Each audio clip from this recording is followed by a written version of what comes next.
Good morning, Panthers. It is Dr. Augustine. I hope you all are doing well, and it is good to be back recording again. Today we're going to start covering material from Chapter 1 from Tro's chemistry book, and there are a bunch of topics in Chapter 1 that I don't think are unimportant, but are maybe not as important as others, and I'm going to leave those for you to read. I'm going to assign some readings from them so you know the definitions, but they're not the most important topics in the world. Today I'm going to give you an overview of the major topics, and basically this is sections 1.6 to 1.8 in Tro. It's going to cover scientific notation, significant figures, dimensional analysis, and then I'm going to have other videos with specific examples of each of these, but I'm going to give you sort of one big overview of each of these major topics today. So we're going to talk about, first of all, why you would use scientific notation. We're going to talk about significant figures in the end, talk about units, the importance of them, and how you can use units to guide you in doing calculations.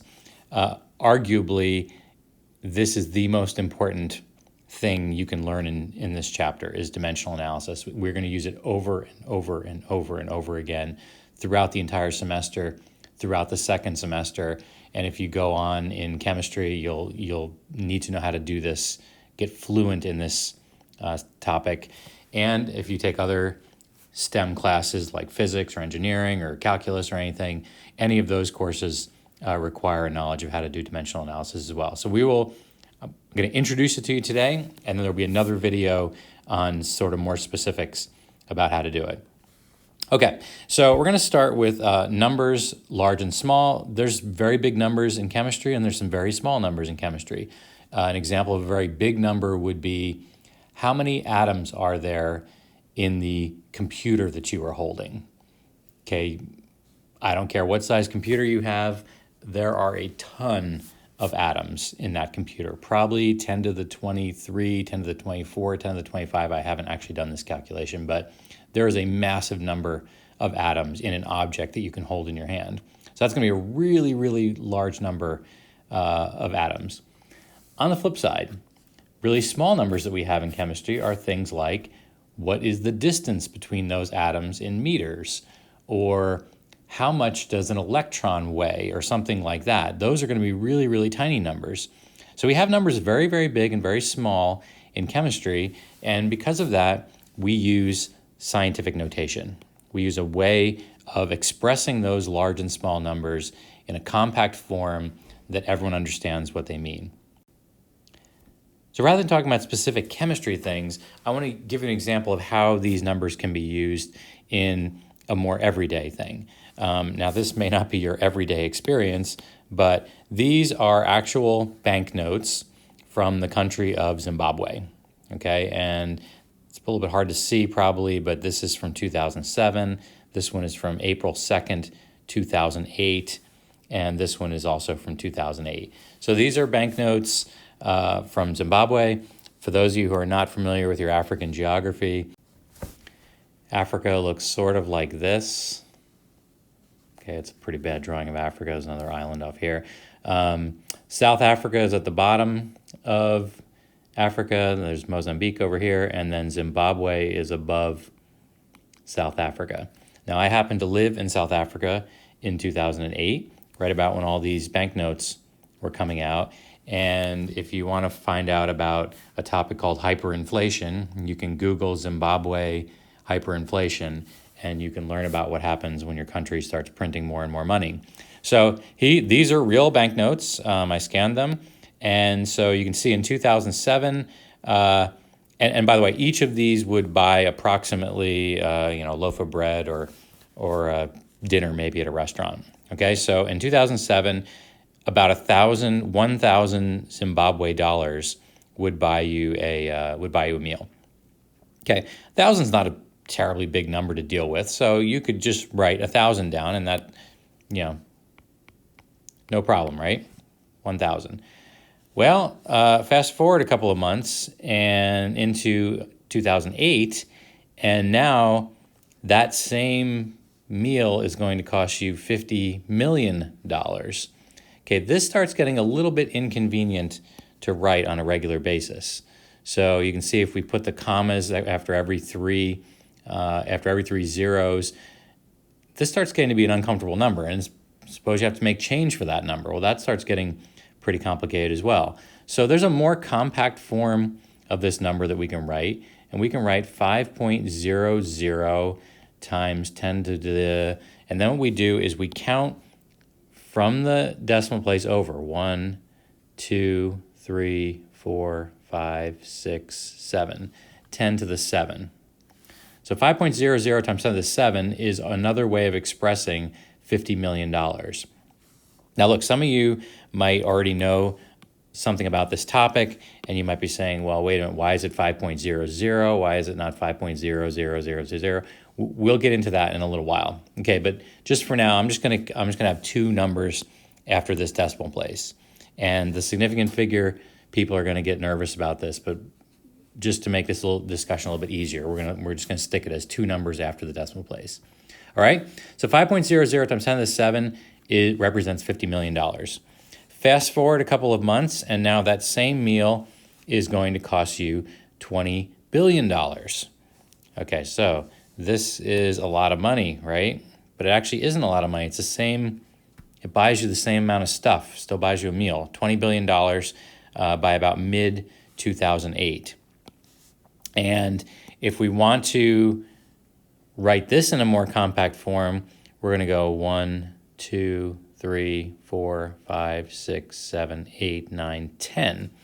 So 2.00 times 10 to the, I'm going to write plus 10.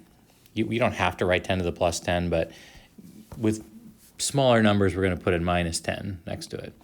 All right, so 5.00 times 10 to the plus 7. This is 2.00 times 10 to the plus 10. And then by the end of 2008, they were now printing $100 trillion notes, okay, which is really ridiculous. Every 3 spots we'll put a comma. And this one's even getting hard. I mean, I have to zoom up on this just so we can see what we're writing here. Decimal point here, 1, 2, 3, 4, 5, 6, 7, 8, 9, 10, 11, 12, 13, 14. So 1.00 times 10 to the plus 14. All right, that's how much Zimbabwe dollars it would cost you to go out to get a meal. Okay, obviously that is a crazy amount of dollars, but it's buying you the exact same thing. Again, if you want to find out more about this, that's called hyperinflation.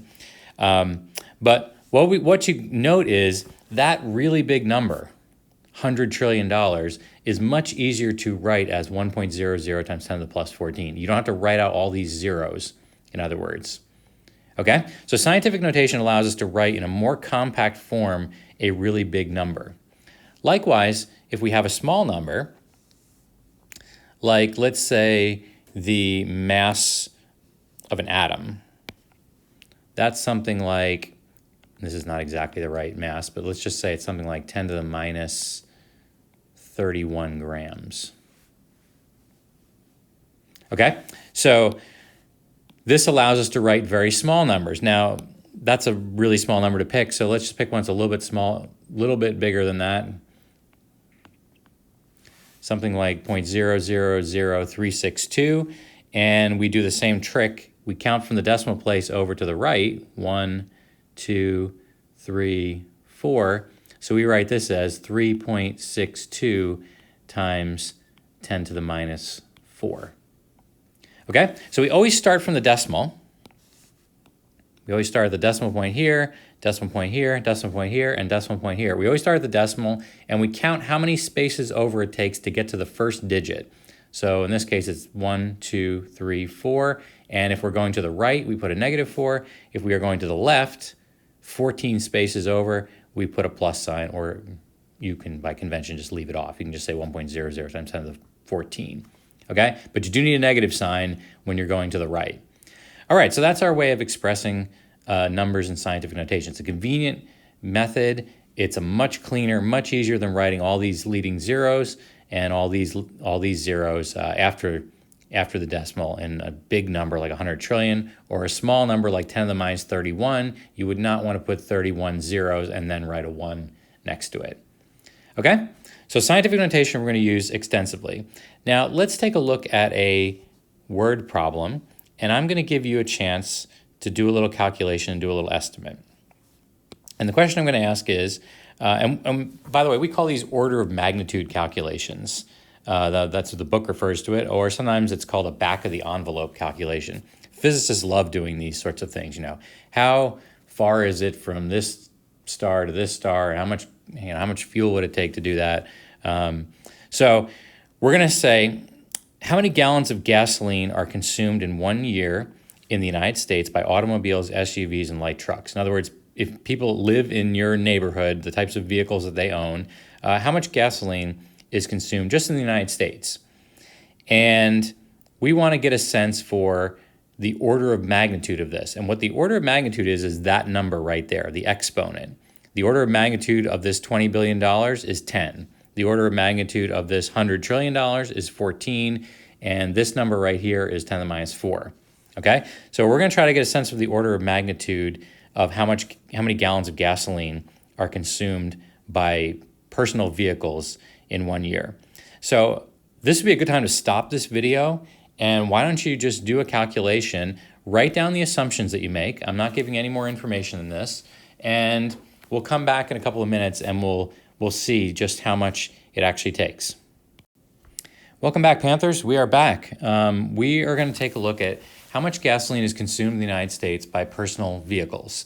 And there are actually a bunch of different ways to do this order of magnitude calculation. Some are better than others. None of them are perfect. We're not going to know what the exact number is, but we can get a pretty good sense based on doing some assumptions. So hopefully you've written down some assumptions. Like I said, there's different ways you can calculate this.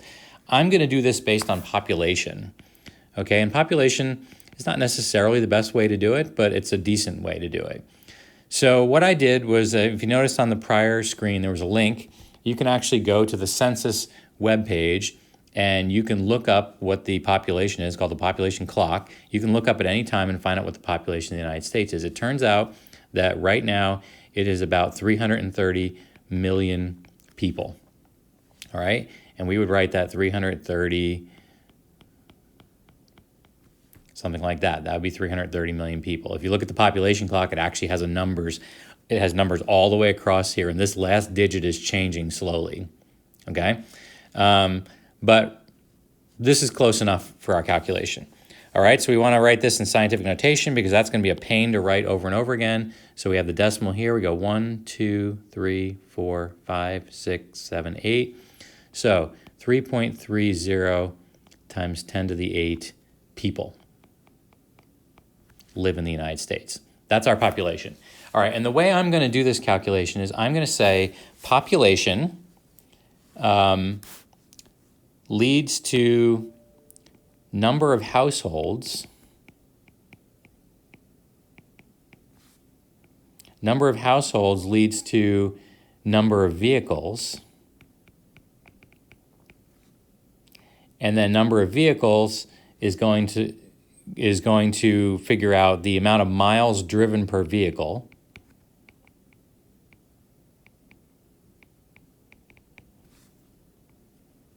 And then I'm going to use the miles per gallon to figure out the total number of gallons. And this will give me total gallons. Okay, this is my strategy. All right, so let me say this again. Start with the U.S. population. I'm going to figure out or estimate how many households there are in the United States. Because if I have households, I can estimate how many vehicles there are per household. Now, I don't really know this number. I'm just sort of guessing this number, but we'll figure out how good our assumptions are in a little while. Then from that, I can figure out how many miles each vehicle drives per year. And then if I estimate the miles per gallon of each vehicle, I can figure out the total number of gallons. Okay? So let's start our calculation over here. So we're going to go from population to households. So we're going to use that population that we just found, 3.30 times 10 to the 8 people. And I'm going to estimate that for every one household,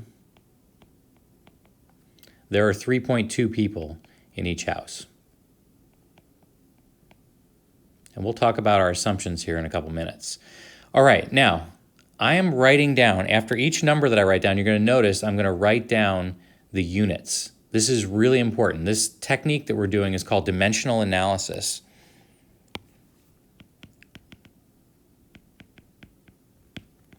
And it's arguably the most important topic you can learn, certainly in chapter 1 and maybe the entire semester. Okay? And the trick to this is you have to write the units down, and you're going to use the units as your guide for what your next step is. So this is like 3.30 times 10 to the 8 people over 1. And some people learn this as like a train track thing where you just write the train tracks out. Well, people are going to cancel people, and that's going to convert from people to households. Okay? So if I do this calculation now, I'm going to have 1.032 times 10 to the 8 households.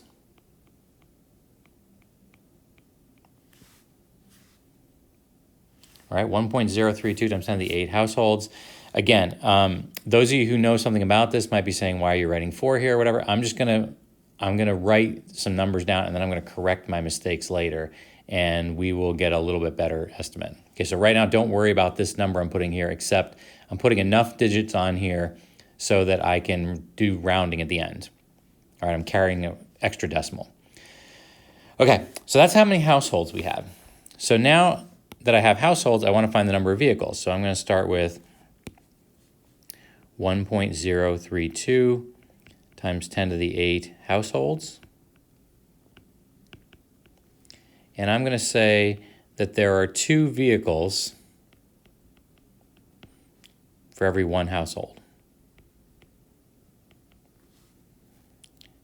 Again, we'll discuss how reasonable these estimates are in a minute. 2.063 times 10 to the 8 vehicles. Okay, and I want you to get in a habit of crossing off these units each time. Now, I know some people try to cut corners and don't like doing that, but this will make life easier on you in the long run. So just get in a habit of crossing out the units every time you set up one of these calculations. So now that I have the number of vehicles, I want to find out how many miles per vehicle are driven per year. So this is really miles per vehicle per year. All right? So we're going to take 2.063 times 10 to the 8 vehicles times 9,700 miles per vehicle per year. And I've written 1 vehicle per 1 year.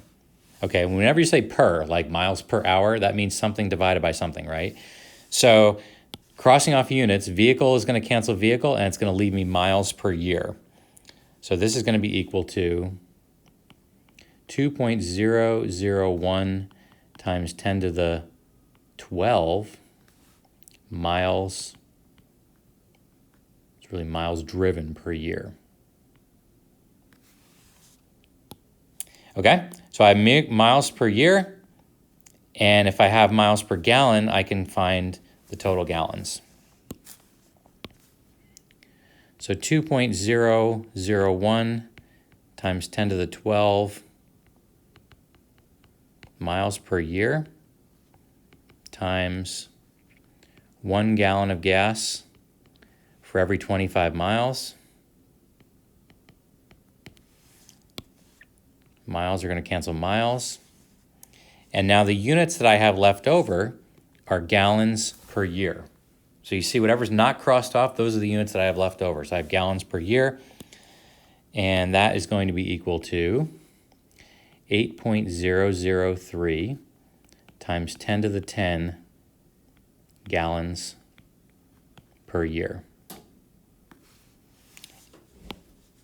And that is my estimate of the amount of gas consumed per year based on personal vehicles.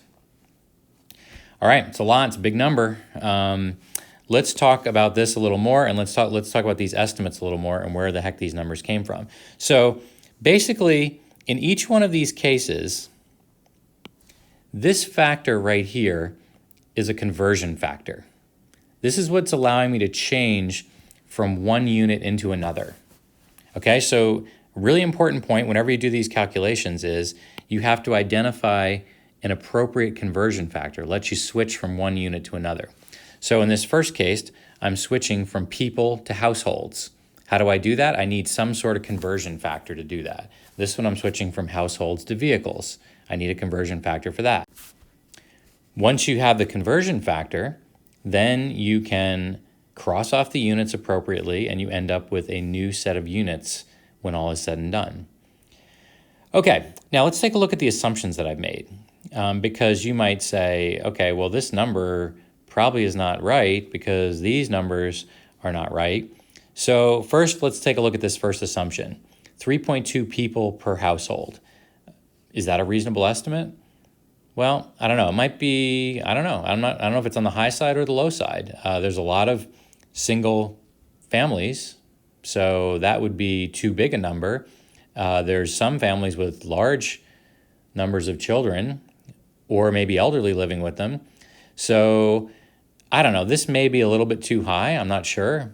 It's probably not too far off though. But here's the important point. This number is almost certainly correct. It's not 10. It's not 20. It's definitely in the single digits.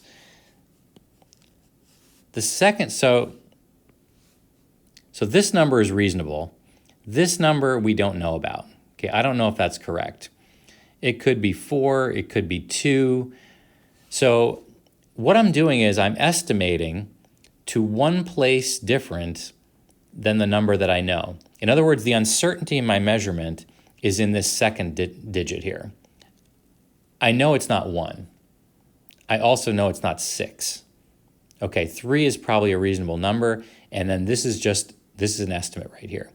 So this number right here is telling us something about the uncertainty of the measurement or the uncertainty of the estimate that I'm making. And I have a good enough estimate to 2 digits. Okay, these are called significant figures. So I have 2 significant figures in this calculation.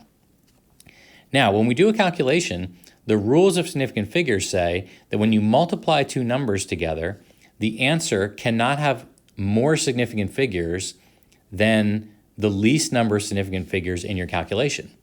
So in other words, this number right here has 3 significant figures. This number right here has 2 significant figures. So my answer can only have 2 significant figures. There's 2 ways to deal with this. You can either round at every single step, like every single calculation, or you can wait until you get to the bottom and you can round. In other words, you can wait till you do your last step and then you can round. I will just give you my insight. I usually round at the end, just because it's easier. So I need to cut the number of significant figures down to 2 at least. We'll take a look at these other ones in a second, but I need to get it down to 2 at the end of the day, okay? So this number is not a good number to report as your final number, but it's okay to leave it here if you're going to wait till the end to round, which is, like I said, this is what I usually do. Okay, so we take this number, we multiply by this. Is 2 vehicles per household, is that a reasonable number? Well, you might be saying, I've got 3 siblings and we've got 6 cars at our house. Okay, fine, that's on the high end of the scale, and there's a lot of people who don't own any vehicles. People live in cities, for instance. So 2 is probably also not a crazy number. And once again, this second decimal place is where our uncertainty lies. So significant figures is supposed to be figuring out where the uncertainty lies. So we have 2 digits here. 9,700 miles per vehicle per year. You might be like, well, where the heck did that number come from? Well, that number actually I did look up before I started recording this. And so here is some data. Estimating up to 2020. And you can see that trucks, these are like pickup trucks, are a little more than 20 miles per gallon. And cars are now pushing 30 miles per gallon. You notice there's like after 2005, there's a pretty big increase in the fuel economy. That was because of these things called corporate average fuel economy or CAFE standards started rising in 2005, and the average of both is a little over 25. So that number for miles per gallon is very good that I have here, and this is per capita vehicle miles traveled, and you can see it dipped down here in the recession and then came back up again in 2017. It's a little under 10,000 miles per vehicle. That's where the 9,700 is coming from. Actually, if you look at a current graph with COVID-19, this has plummeted. It's back down to this level again. It's just like a steep drop as soon as COVID-19 came. So this 9,700 miles per vehicle per year, that comes from this data right here. And that's a pretty decent number. All right, so we can talk about this further. We will talk about it further in the video on significant figures. A good question is, how many significant figures does this have? It's actually a question because I don't know how uncertain these zeros are and actually how good of an estimate that 7 is. So this is actually an ambiguous number, and it's not and there's a reason why scientific notation is a better way to write it, because this one's actually confusing. And then this one is a little bit confusing. This one you'd also probably read as 2 significant figures. All right, so at the end of the day, my rule for significant figure calculations is if I multiply or divide, my answer cannot have better than the lowest number of significant figures in my calculation. So in this case, my calculation has 2 significant figures. I cannot do better than that. So therefore, this answer cannot have more than 2 significant figures. In scientific notation, we count all the decimals up, or excuse me, all the digits up. So this one, as I've reported it, has 1, 2, 3, 4 significant figures. And so that's not the way we need to report this. So let's just correct this number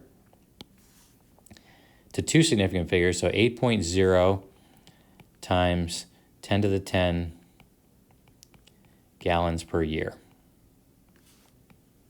That is a better estimate. And my order of magnitude calculation says something like 10 to the 10 gallons per year. Hopefully when you did your calculation, you ended up somewhere in this same range. Subsequent videos are going to spend a little more detail on significant figures, certainly more on dimensional analysis, and we will also talk a little bit more about scientific notation, but I think you have enough background for scientific notation now.